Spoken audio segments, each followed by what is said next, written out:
Join us for our final episode of Seahawk Talk in Season 1 on Monday, June 1. We finished what we started. Maybe not how we started it, but we'll have Bill Villarreal, Eric Sorella, Janelle Iaquinto, and Jody Moradian. That's 3 to 4 p.m. See you then.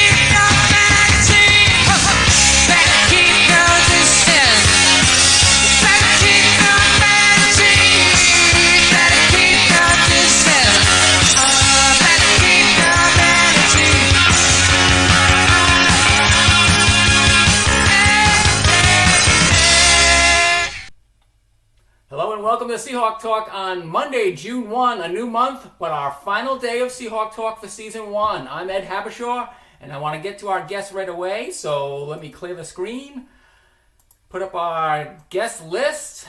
We'll start off Monday, June 1 with Bill Villarreal. He's already on the road gaining wisdom, or perhaps losing wisdom, we'll see. Eric Sorella from the class of 2005, our head baseball coach, follows Bill. Janelle Iaquinto from softball follows Eric, and then we'll finish off our final ever segment of Seahawk Talk with Jody Moradian, our Director of Athletics. So without further ado, clear the screen, jump over to a lower third graphic, and we are ready to go to Portsmouth, Rhode Island? Portsmouth, Rhode Island. Awesome. You are in your vehicle, ready to drive to do what? Well, to go meet my daughter at her consultation for her wisdom teeth. Okay, that's fun. So it's a consultation. The consultation. It's not the actual act of removing wisdom teeth. Not yet. Whew. Not yet. So she's getting ready to get that done before she goes back to school. So that was the big rush now in the summer, and trying to get wisdom teeth out now during the summer is not as easy as you would think. Not at all. During the summer, yes, but not during a pandemic and a shutdown of many operations. Right. So it's a lot harder to get the appointment. So I jumped on it when I could, and trying to get her in there before she goes back to school.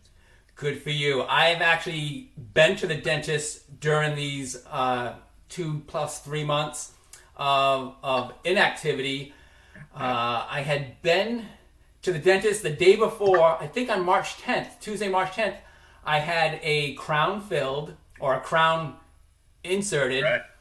And so that was before the shutdown. And then my regularly scheduled appointment was for sometime in May. I think May 18, the day after our scheduled graduation at Virginia University. I said, yeah, I can make that appointment, no problem, when I scheduled it back in November. Right.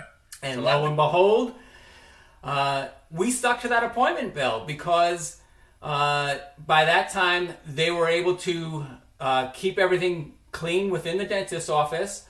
They had a protocol that I had to follow. I had to stay in my car. When I arrived at the dentist's office in the parking lot, give them a call, let them know that I'm here, and then they would call me when they would allow me to go into the building.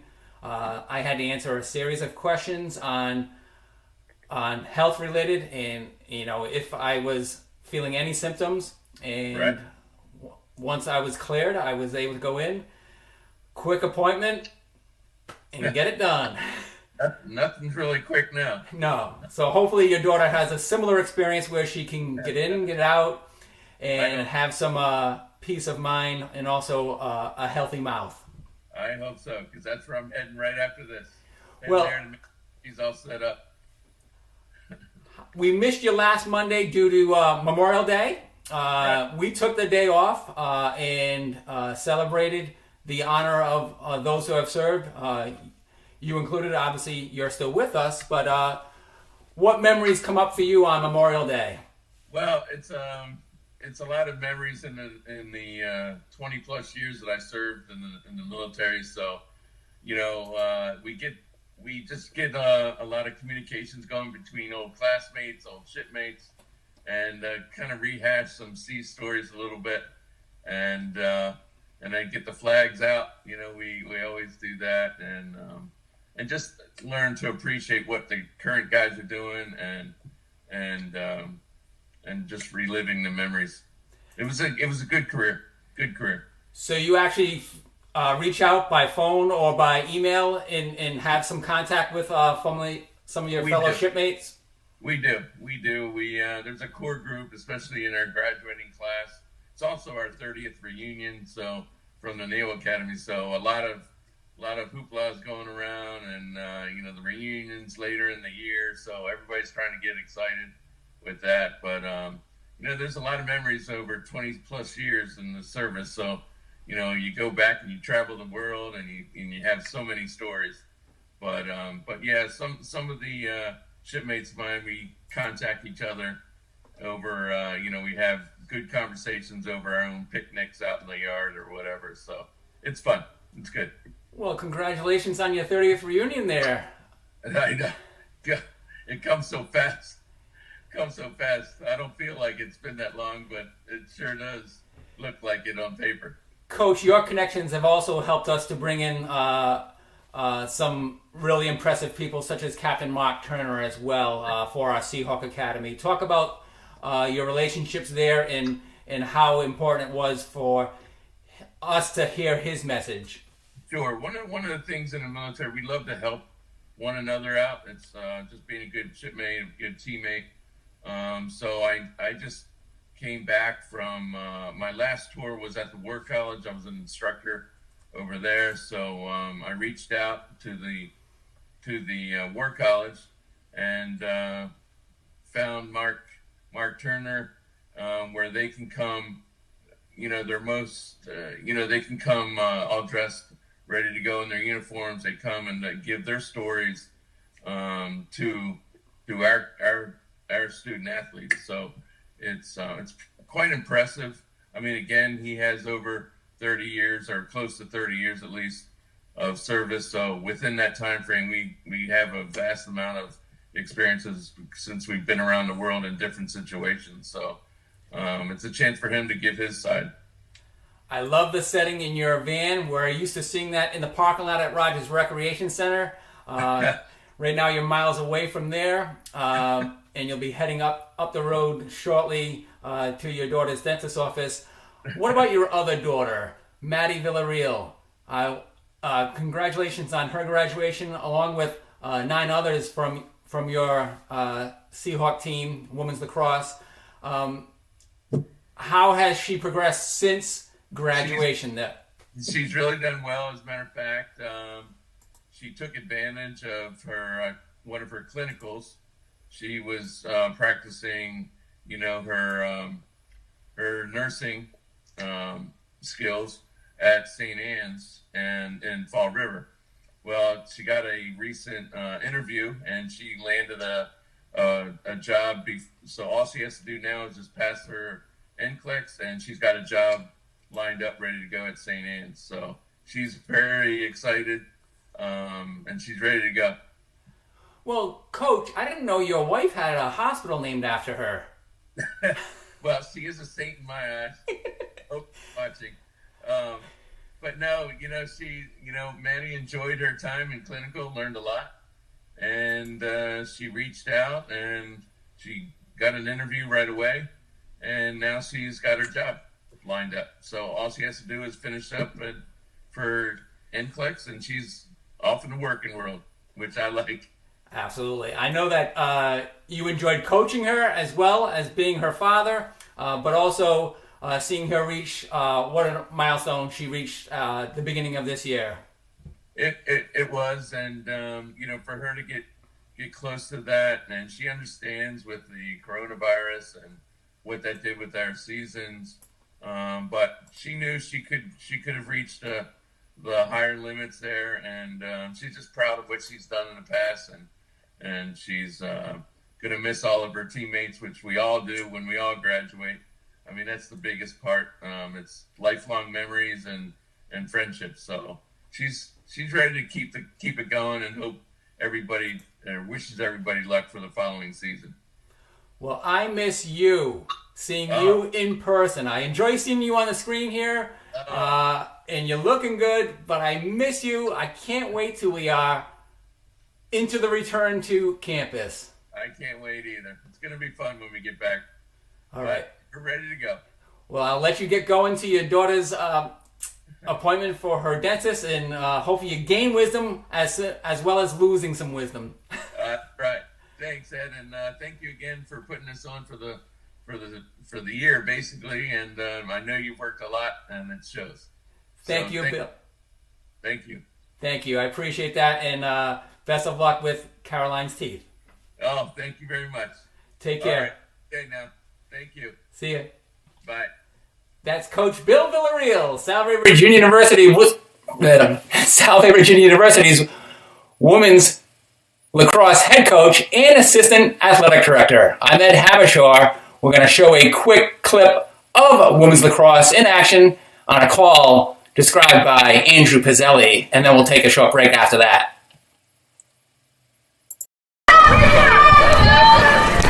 Minute to go of shorthanded time. Doherty with an angle right to the goal and a shot, and she scores shorthanded.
Hello and welcome back to Seahawk Talk on Monday, June 1, our final episodes of Seahawk Talk for Season 1.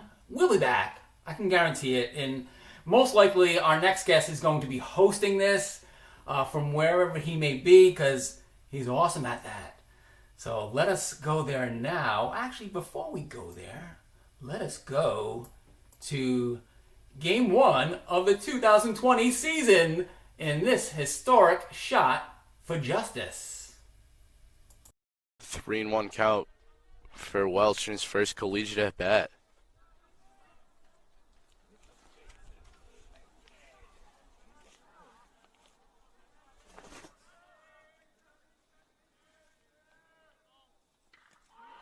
Swing, high fly ball, deep left field, and it's going to be a home run.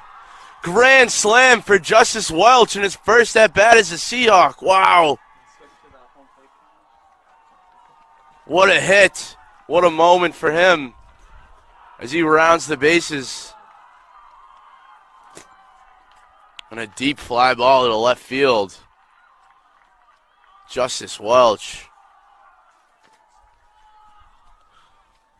What a moment for him. What a moment for these Seahawks.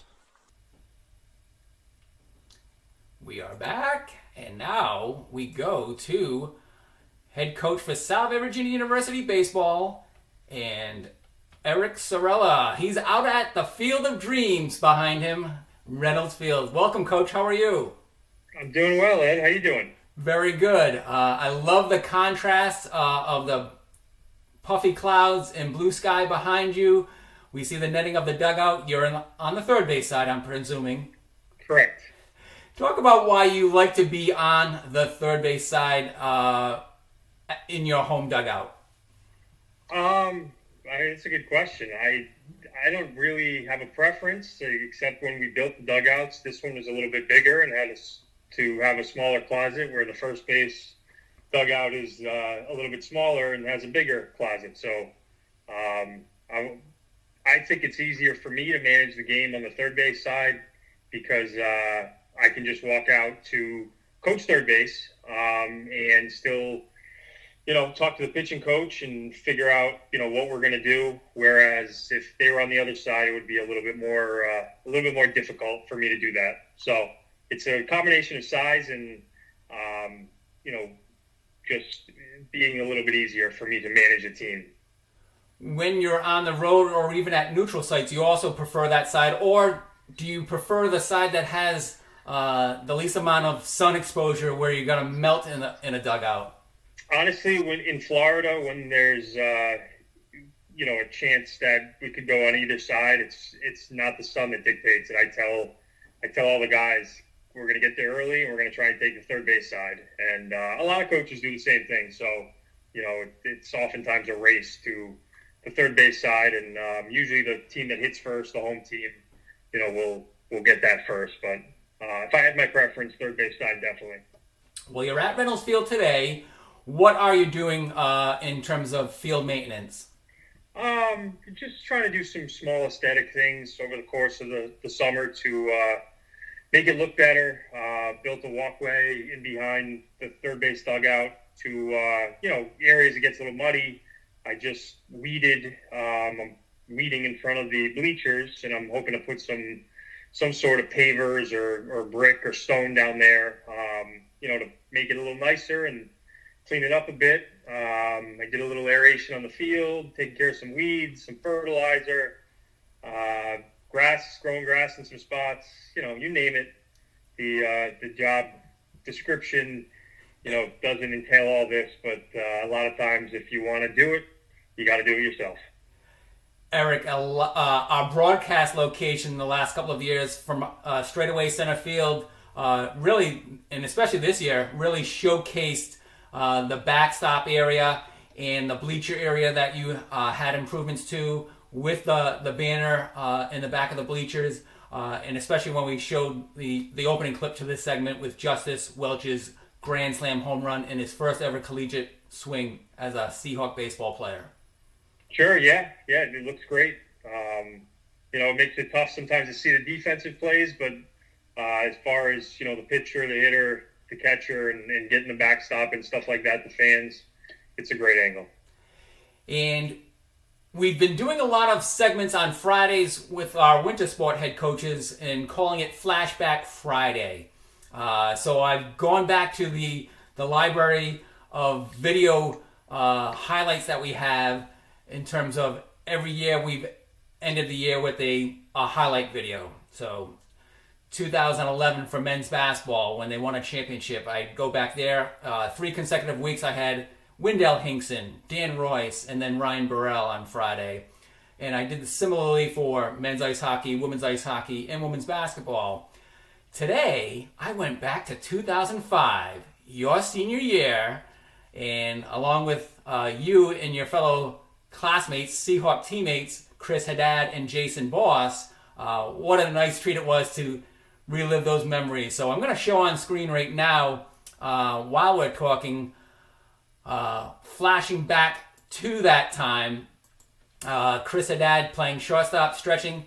You guys played at Cardines Field, Eric, your senior year. Talk about that experience, not being able to play on campus, but being able to play in that historic setting.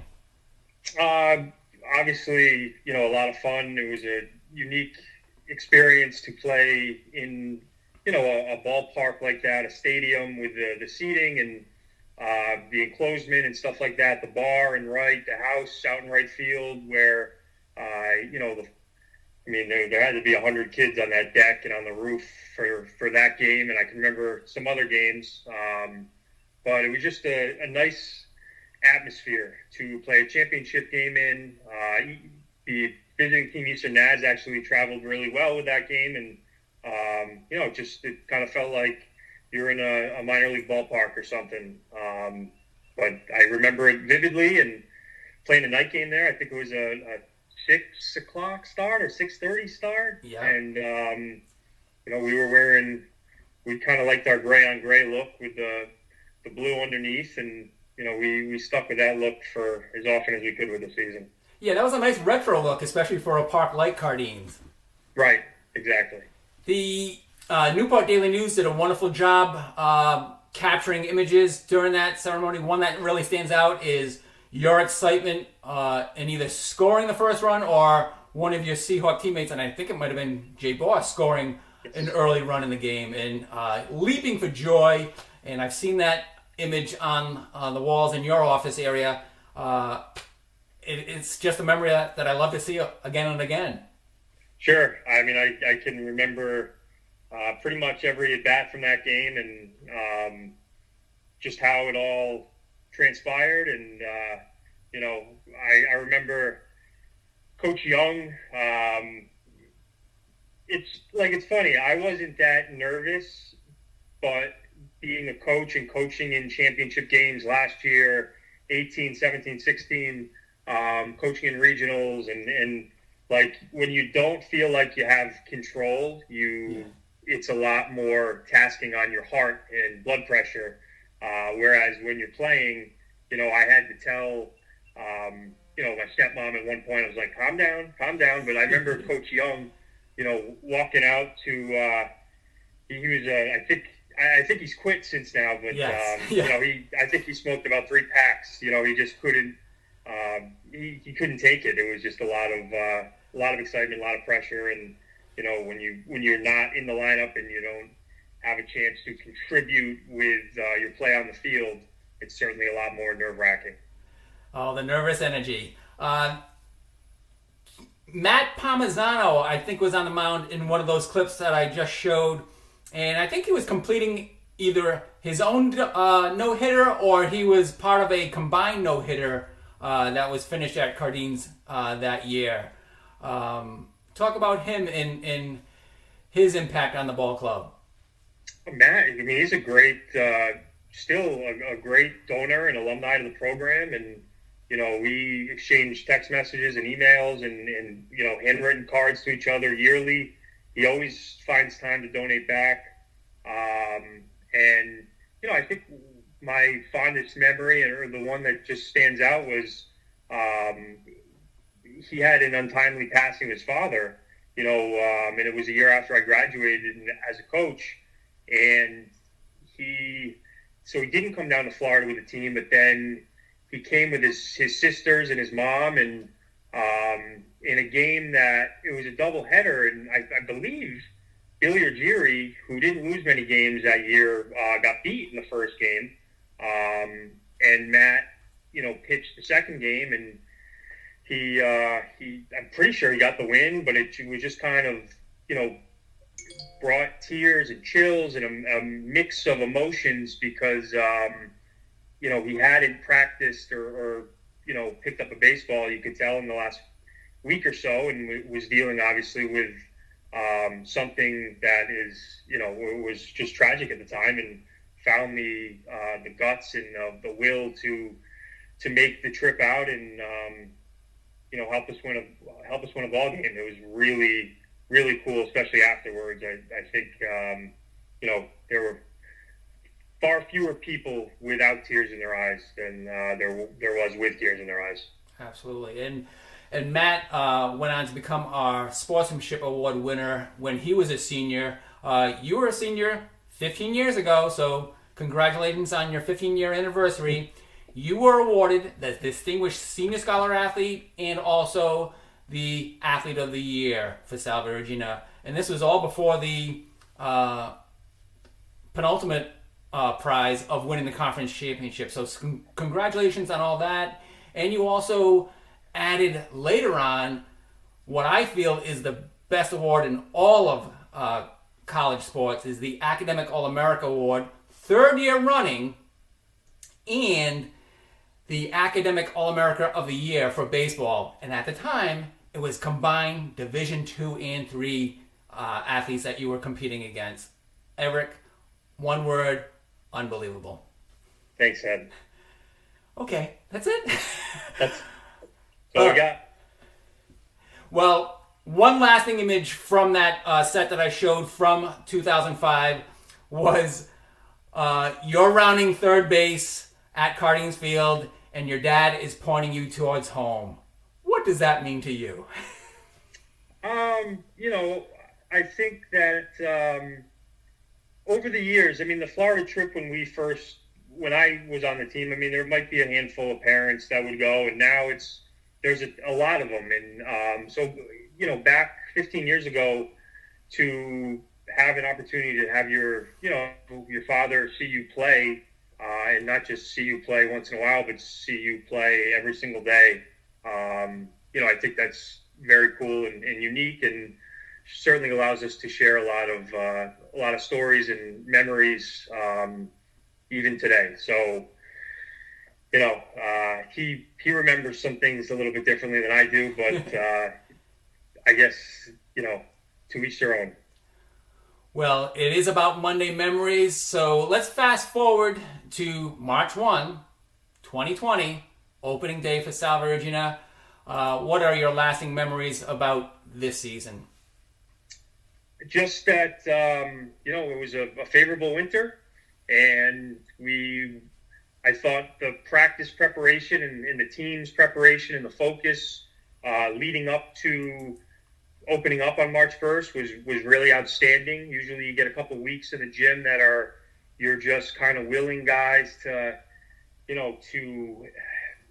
focus a little bit more, concentrate a little bit more, and there wasn't much of that. We had a stretch of 1 or 2 days, and I thought everything was really crisp. I thought the coaching staff was really on the same page. I thought we were super prepared, and it's always nerve-wracking opening up, and you're just not sure what to expect, because you can go out there and lay an egg, and it's such a long season and there's so many games. But we broke through in that first inning, and I think that took a lot of the pressure off of Pat, and we didn't stretch him out too much, and we were able to get Michael Matthews in the game, and get a freshman, Andrew Pruitt, in the game, and Andrew Roman in the game. So you're able to get 4 pitchers in, and a lot of guys got the opportunity to get some swings and play, and ultimately get a shutout against a team that beat you last year. So I remember the win. I remember it was a little cold, but I thought that everything leading up to that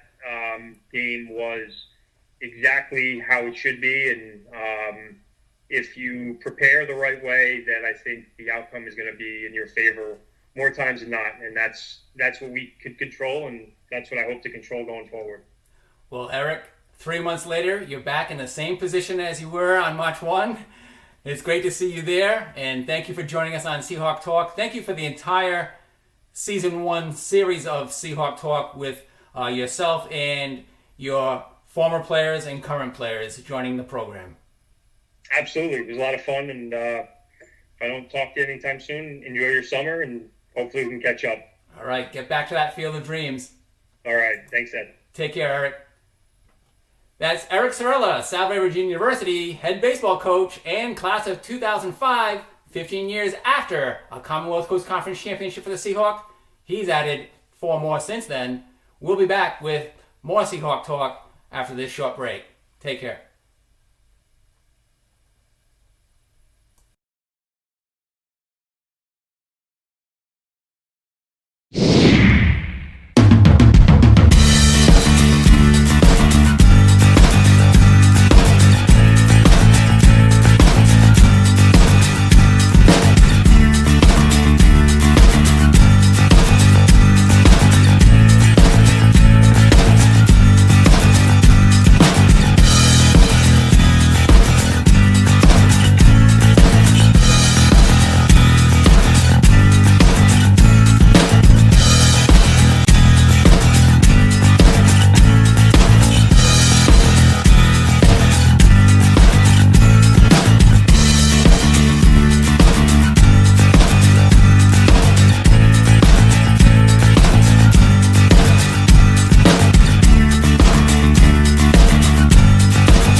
Leading off for the Seahawks in the bottom of the first inning is freshman Drew Sepatelli.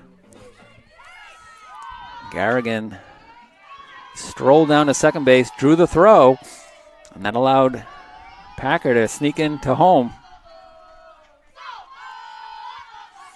Double steal. That's in the air. Left field is carrying. And lands in. Garrigan coming around, heading home. She'll score. It's 7-5. Sophia Straza with a pinch hit double. RBI double to left center. Soft liner to Sarah Rabello at shortstop. She makes a play for the first out in the 7th. That's grounded to Rabello at short. The freshman steps in, makes a strong throw to Machado, and retires Rin on the 6-3. Hello and welcome back to Seahawk Talk on Monday, June 1. Yes, it's getting closer and closer to summer. But here's today's temperature in Newport, 64 degrees. So it's not brutally hot. Let's go somewhere where it may be. Hold on. I'll bring you there right now. In a second. First let me get some graphics ready. Here we go. 1, 2, and 3. Coach Iaquinto, how are you? Hey Ed, I'm so good. How are you? It's nice to see you. Very good. Sitting beside a pool in sunny Florida. What's the temperature? Yeah. It's like 95 today, 96 today. It's hot. It's been hot. So we've got a little family pool day going this afternoon, trying to keep cool. Loving that. So before we end this segment, I want to see you jump into the pool. You know what? Well, I might be able to make that happen. All right, not during the segment, but right at the end. Right at the end. I don't want your phone to get jeopardized by the water. I'll try to set us up. I'll see what we can do. Well, we opened this segment up from action at Topa Field on Wednesday, March 11, and because you had provided Sarah Rabello and Sophia Straza and another freshman whose name is I'm drawing a blank on. Drew Sepatelli? Yeah, Drew Sepatelli. Yeah. For a Seahawks Talk segment back in May, I added the clip of them that had the play-by-play, and all three of them contributed in that doubleheader. Sarah in the field, Sophia, Drew was your leadoff batter, and then Sophia had that pinch hit double to drive in a run from second base. Coach, from that clip, and those are three freshmen that were featured. I wanted to ask them a question, and I never did. Because prior to Sophia Straza's pinch hit double, you had the Seahawks in motion with a double steal that also scored a run. J.C. Garrigan stole second, and the runner from third came home on the throw down to second. How prepared were your freshmen for this aggressive style of play that Coach Iaquinto implements? I don't know if they were prepared, but I prepared them to at least be prepared to roll with it, if that makes sense. I think that our base running and our offensive style is something that you kind of you have to get used to, and it's hard to replicate that when we're in the gym and training, and it's a lot of experience that these kids get, which is such a wonderful way for our freshmen to get involved early on. But they're tremendous athletes, and they have great instinct when it comes to their sport, and they're very coachable. So they adapted well. It was a little bit of a challenge. I was curious to see how they were gonna do, but they're just tremendous athletes, and they're all aggressive, and that's what I love, and that's why I spent a few years recruiting them and was excited to get them into the program. And of course, you do recruit athletes that can play that style. Yes. We have to, Ed. You know me at this point. Yeah. Love versatility. I love athletic kids. I love aggressive kids. I love kids that are willing to take risks but make smart risks, and just commit to the training and commit to the program, and be open to new things and new opportunities if they come up. And that's where we've had some success. And losing the season was tough. I can't even believe it's June right now. I know. And that we were back there about 8 weeks ago playing. But yeah, so I'm excited. I'm really happy with the freshmen, and they've adjusted so well to Salve and so well to the athletic department and our program. And I'm excited for, what they're going to do next year and to let them loose. That's what I keep saying. I didn't even let you guys loose yet. Well, you've let them loose on social media. Oh, I know. They're a riot. It's been our social media has really been such a positive thing for us during quarantine, and Coach Holly has done a tremendous job with her updates, and it's like every other day she's sending me, can we do this? This would be a great idea. And finally I said, why don't we just put it together in a calendar? And she's so creative and has a great relationship with the girls, and our kids love it. And it's been, for me, I've noticed it most with the recruiting side, where players are like, I've seen your social media, or reaching out and commenting on things that they've seen, and the posts about the field and just Salve in general. And it's been very positive. So I'm grateful, for her. I couldn't keep up with what she's doing, but we're grateful to have her, and trying to keep tabs on all my kids on social media these days. Coach, pre-pandemic, you probably had a certain set of questions that were very common from your recruits.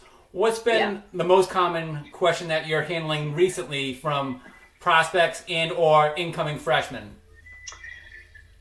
Good question. They're all concerned right now as to really what the fall looks like and what that's going to look like for our program moving forward. But they've been, I think they can relate. Their seasons were canceled, and they understand how difficult it's been, and they've been understanding.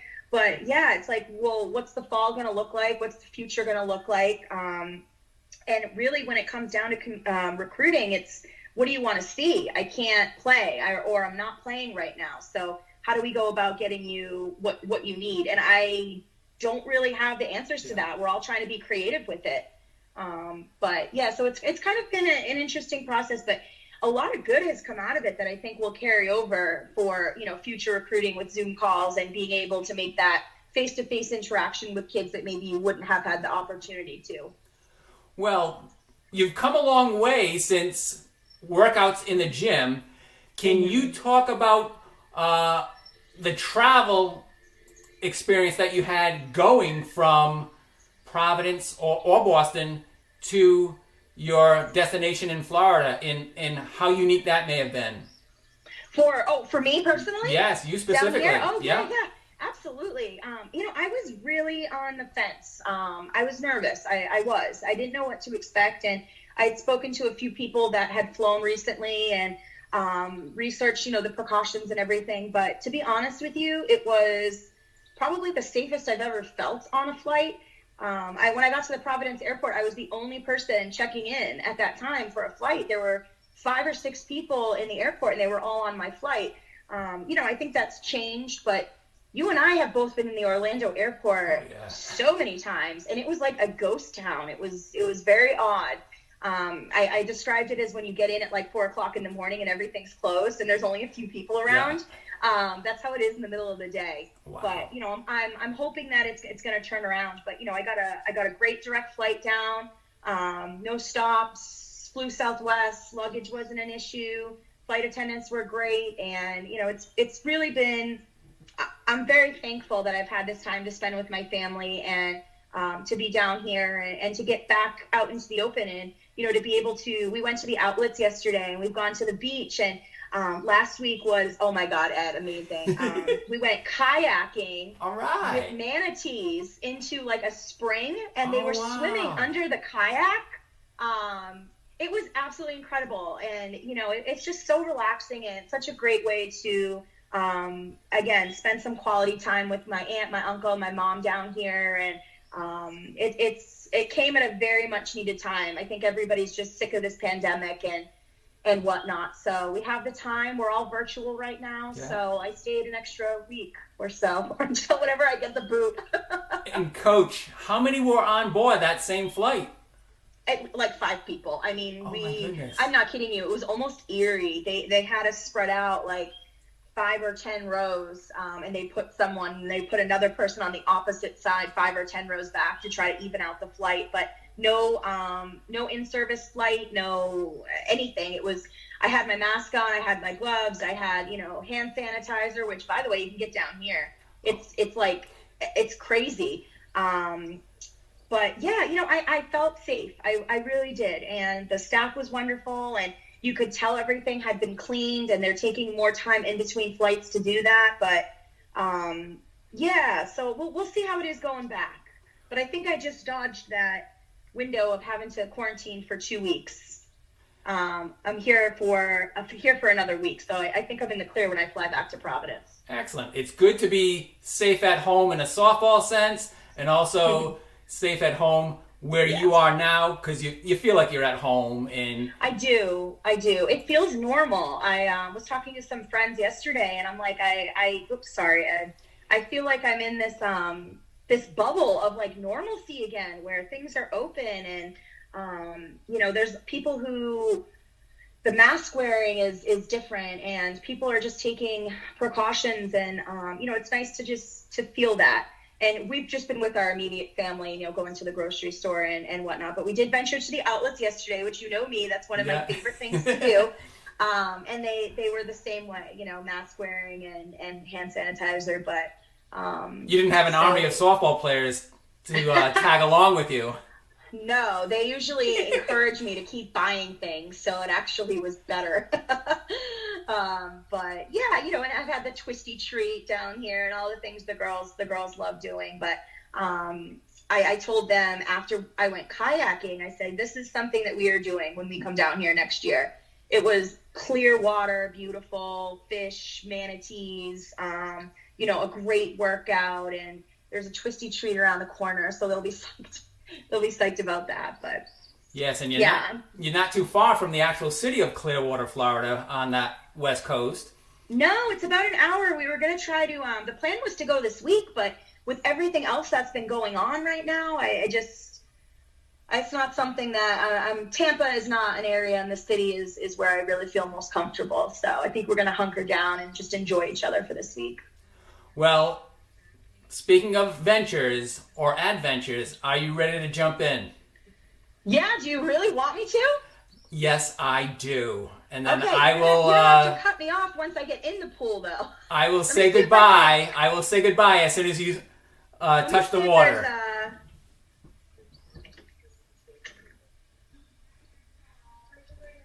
Janelle Quinto looking for somebody to hold the phone for her. Yeah, I know. No one. Let me see if I can prop it down. It's pretty hot. Well, watch your earbuds as well, Coach. Yeah, I'm gonna take those out, and then I'll just give you a jump. Is that good? This is perfect right here, and then I want to wish you the best and safe travels all the way around. Okay, I'm signing off though. All right, take care. Coach Iaquinto! Yes! How perfect was that? Spectacular!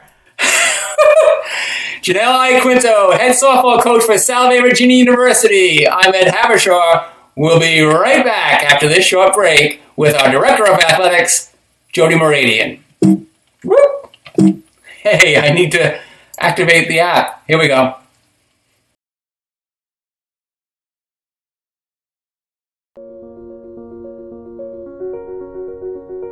It wasn't easy leaving. It wasn't easy staying away from the ones we love. It wasn't easy stepping away from normal. But in athletics, we know nothing is ever easy. In this new normal, we've learned so much. We've learned about social distancing. We've learned how to care for ourselves. We've learned how much we took for granted. We've learned how to stay together, even when we are apart. We've learned how strong we are. We've learned how resilient we are. And we've learned how loved we are. The good, the bad, it will fuel us. The past 3 months have been unprecedented. The next 3 months will be just as hard. This summer, remember what we've learned. Stay safe, stay ready, and the story of how we left will be dwarfed by the story of how we return.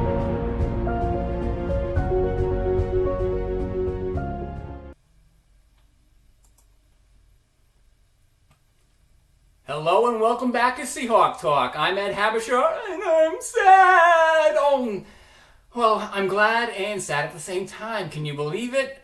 We are entering our final segment of Seahawk Talk, of our final episode of Seahawk Talk, of our first season of Seahawk Talk. So pay no attention to my blabbering, because we are going to come back with Seahawk Talk. It's just that season 1 ends today and ends with this segment. And before I bring in our next guest, let me play this clip from Captain's Councils, which she helped institute over the last academic year. Are you also lacrosse? Yeah. Wonderful. Nice to meet you. Tell us how you were the best dressed at the I was the best dressed. at the open house. Oh, how wonderful. Yeah, there's so many Thank you.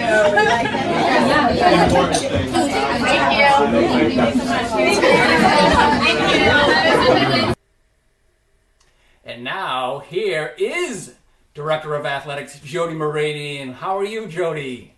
I'm doing really well. I can't believe this is the last episode. I hope we get renewed. It's bittersweet. Yeah, we got to talk to the network executives and just beg and plead, let us back. Yeah, well, we might turn into like Friends or, Seinfeld. This could be something for a long, long time. Syndicated, right? Yeah. Well, during the break, I played the nice 1-minute return video that Andrew Pizzelli narrated, and great sentiments expressed there in terms of how we left, what we've experienced during and continue to experience during, and how we hope to return once we survive this pandemic. Yes. It's, we're doing the best we can. We certainly are. And we led off today with Coach Bill Villarreal. Thankfully, we switched today's order and we moved him up to the 3 o'clock slot, and he had to go at 3 o'clock because he had to reach up with his daughter who had an appointment at the dentist for her wisdom teeth. Not to have them extracted, but a consultation. Nonetheless, he couldn't have taken care of his 3:15 spot, so Eric Sorella moved up to the number 2 batter, and then Janelle Quinto, the number 3 batter, and now our cleanup hitter, Jody Meridian. Right. I got moved to cleanup. I love it. Yeah, what an honor. Yeah, you put a couple fast people in front of me, and all I gotta do is hit it. Yeah. Well, this already has been a much greater segment than the initial one back on March 30th. I'm on this one. Right? You are on this one. We are live. We have audio. I think the audio is okay. I don't think any music is playing over you, which is a good thing. I didn't mind that I got edited out because all the rest of them were of such quality. Yeah, we only got better, right? Right. So we saved the worst for first, and then the best for last. Right, something like that. Yes, so it's really been great, though. I'm glad that we're planning to continue it because obviously during this time it was necessary, but people love it. I mean, the kids love all the guests you've had on. It's a lot of work for you, and I do want to thank you. And it's reached so many people, but I just think it really is the spirit of us to have so many people that want to be on and sit with you. I know we're going to get renewed. Yes. And the majority of the segments have been live. Some of them, a good number, have been recorded. And I've actually progressed in my recording skills to record in the application of Zoom itself rather than trying to force Zoom to fit into Production Truck, which is a great app as well. And I know this is all technical talk, but I just feel good about, in the future, we can record a lot of segments as need be, especially when the students are in class. Okay, let's record Zoom now, and then we'll air it while you're in class. Yeah, so as we move forward, since I would imagine next year will be a little bit of a hybrid, even in the best of circumstances. Yeah. We're going to need this not just for giving more media out, but even regular meetings and team meetings and games, because we don't know who will be able to be together in one place. We don't know so many things, and it's great that you have this skill. Well, you know what's funny too, because with Zoom and with the pandemic especially, you can't say no, I'm not available. Because now everybody's available 24/7, unfortunately. I And wish I was busy with our student athletes or yes, some events going on, but we're actually available. And the technology can connect us whether we're on the East Coast, West Coast, or somewhere in between, or in another country. Yeah, so it's really worked out, but it's definitely going to be necessary. I firmly believe next year we're going to need this, not just for talk show format, but for a lot of for so many gatherings. Yep, half our classes still online. We just don't know, so it's great. And like we saw in that senior Zoom meeting on the Monday before their virtual conferral of degrees, a lot of them were gathered together. Yep. Within a screen. Yeah, I always I don't know if our student athletes really remember the Brady Bunch but that is what it's like when we get all together. Yeah, most of them, when they think of the Brady Bunch, they think of his teammates with the Patriots. Boom. And soon to be the Buccaneers. Right, I was just going to say, that's old news. Well, in 2019-2020, Jody, you reinstituted the Seahawk Academy. We brought in Mark Turner on multiple occasions, and then you also instituted the Captain's Council. Talk about those two segments in addition to Seahawk to Seahawk, which continues to flourish, and all the things that you continue to add to the programming for Seahawk Athletics. Well, you and I both know that these are student athletes, and we do love to see their athletic pursuits, and we have a very high level of athletics. But we have an unbelievably gifted group of young men and women, and so it's a little selfish on my part because I like to see that part of them. Nobody asks me how to throw a ball, but I can help them as young men and women, and you and I have been able to brainstorm and come up with some things that we've enjoyed, and I know they have, and alumni can be involved. So the Seahawk Academy, we had done 2 years, but this year we were actually going to have it for every single student athlete. So in the fall, that we had over 200 students that went through a whole half day of programming, and the captain speaking to them. Everything was so relevant to what happened later because he said how the young lead us. And they have led us because their attitudes and their ability to be virtual, be on site, we've been learning from them. And then obviously the spring one was canceled, so we didn't get to do all the spring sports. And then Seahawk to Seahawk with our alums coming back to help, they love it. We had over 30 this year, and so all of the programming is sort of the things that add to our experience and hopefully add to theirs to help them grow. But Captain's Council, that was terrific. So we were able to have them speak with the captain about leadership. The president, Kelly Armstrong, met with them for lunch. We had several leadership sessions, and then we were able to have Todd Martin from the Hall of Fame come and speak for a lovely dinner. And then we had the pandemic, so we didn't get to finish that either. But yeah, so all those things are just really nice touches, and our kids are terrific. They really are. Yeah, and so I guess we had about 60 captains going through this program, and that's a lot of kids. It is. Yeah, and every single sport was involved. That's the other thing, and I know that they love to see each other in that light and to learn from each other. How's this work with your team, or what's going on with your team? So we're trying to help them grow, but we're also growing support for our team. So we're a little tricky that way, make them support each other. And even like SAC this year, Matt Finlayson's just done a terrific job. I mean, we Absolutely. have strong leadership with Paul Butasov and all that whole group. They just they really take to it. They own it.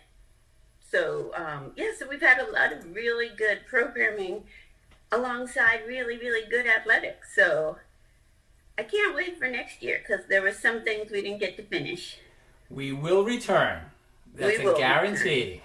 I do too. And we love experiencing the new technology that, this pandemic, we can look at it positively as a blessing because it's brought us familiarity with obviously the pandemic, but also the tools that we can use to stay connected. Yeah. And I just love the way we can, like, I don't know who it was, maybe Michael Saunders, football captain. Like, I didn't know how to do something with my phone he came over and fixed it. But now I feel we're catching up. Yes. So they're going to have to watch out. We're getting even. Yeah. Well, thank you so much for joining us on Seahawk Talk. I did erroneously mention that you were the one guest that had the longest streak. Yeah. It was equaled by Rob McGinnis.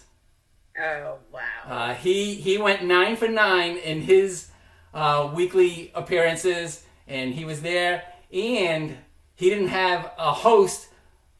Well, actually, he did have a host that messed up at least a portion of his segment. There was at least one time when we came back and I was muted and blah, blah, blah, blah. Yeah, it happens. It happens. Well, I'll give him full credit because he's also the one that shows up at all the games, not to mention his own coaching duty and takes a picture. And even the virtual RIAW winner. Yep. He's the one that presented it. He's the one that did his presentation months in advance. Yeah, outshining me. I'll give you that. Well, it's good company to be in. When you're in company with Rob McGinnis, you're in great company.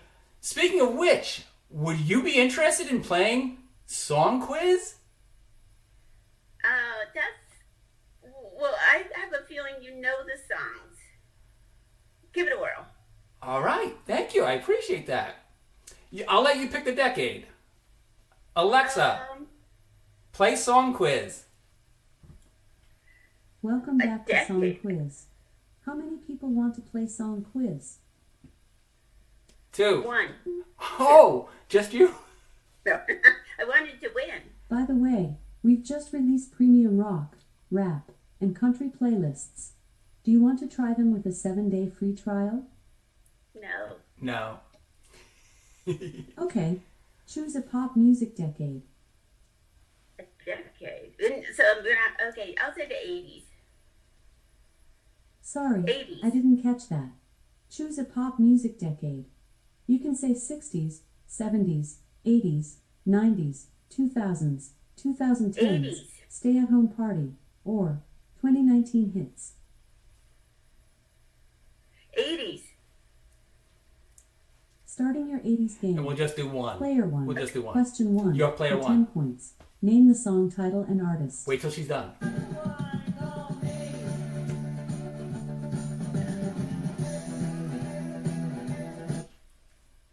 Blondie, call me.